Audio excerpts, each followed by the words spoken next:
Murder జరిగిన 4 నెలల తర్వాత డెడ్ బాడీ బయటపడింది. డెడ్ బాడీ బయటపడ్డ నెల తర్వాత మర్డర్ మిస్టరీ వీడింది. అసలు చనిపోయిందెవరు, చంపిందెవరు?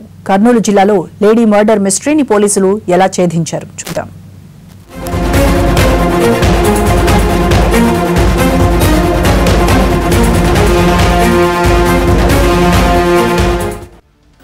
కర్నూలులోని ఓ అపార్ట్మెంట్లో గత నెలలో బయటపడ్డ గుర్తు తెలియని మహిళ మృతదేహం మిస్టరీ వేడింది. ఆ మహిళను సెక్స్ వర్కర్ అని విచారణలో తేలింది. ఆమెతో బేరం కుదుర్చుకుని అపార్ట్మెంట్కు తీసుకొచ్చిన యువకులు డబ్బుల విషయంలో తేడా రావడంతో చంపేశారనే విచారణలో బయటపడింది. ఈ కేసులో 5 నిందితుల్ని అరెస్ట్ చేశారు పోలీసులు. కర్నూలు వెంకటరమణ కాలనీలో బాల్వారి అపార్ట్మెంట్లోని పెంట్ హౌస్లో నల్గొండ జిల్లాకు చెందిన శ్రీనివాసరెడ్డి మరికొందరు అద్దెకు ఉన్నారు. శ్రీనివాసరెడ్డితో పాటు కర్నూలుకు చెందిన రాజు, కళ్యాణ్, అపార్ట్మెంట్ యజమాని కుమారుడు బల్వారి అబ్దుల్ హఫీజ్, మండ్ల సురేష్ కలిసి ఆర్టీసీ బస్టాండ్ దగ్గర ఓ సెక్స్ వర్కర్తో బేరం కుదుర్చుకున్నారు. అపార్ట్మెంట్కు తీసుకొచ్చి శారీరకంగా వాడుకున్నారు. అయితే డబ్బుల విషయంలో శ్రీనివాసరెడ్డికి సెక్స్ వర్కర్కు వాదన జరిగింది. దీంతో ఆగ్రహం చెందిన శ్రీనివాస్ ఇనుపరాడుతో ఆమె తలపై కొట్టాడు. ఆమె అక్కడికక్కడే చనిపోయింది. మహిళ మృతదేహాన్ని వాడుకలో లేని నీళ్ల ట్యాంకులో పడేసి శ్రీనివాసరెడ్డితో పాటు 3 పెంట్ హౌస్ ఖాళీ చేసి పరారయ్యారు. యజమాని కొడుకు మాత్రం ఏమీ తెలియనట్టు మౌనంగా ఉన్నాడు. దాన్ని ఛేదించడం జరిగింది.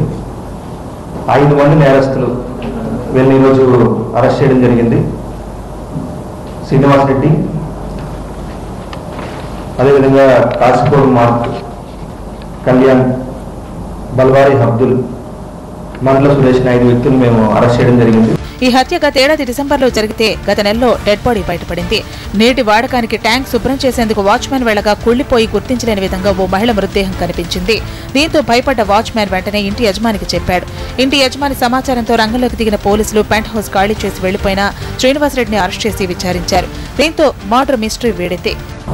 డబ్బుల విషయంలో ఆమెతో ఘర్షణ పడి మద్యం సేవించిన వీళ్ళందరూ కూడా రాళ్లతో ఆమెని చంపడం, తర్వాత ఆమె శవాన్ని మాయం చేయాలన్న దురుద్దేశంతో ఆ పైన వాటర్ ట్యాంక్ ఉపయోగించిన వాటర్ ట్యాంకులో పడేశారు. డిసెంబర్ నెల నుంచి సుమారుగా ఏప్రిల్ నెల దాకా ఈ విషయం బయట రాకుండా వీళ్ళంతా కూడా పరారీలో ఉన్నారు. సెక్స్ వర్కర్ హత్య కేసులో ప్రధాన నిందితుడు శ్రీనివాసరెడ్డితో పాటు మరో 4 నిందితుల్ని అరెస్ట్ చేశారు పోలీసులు.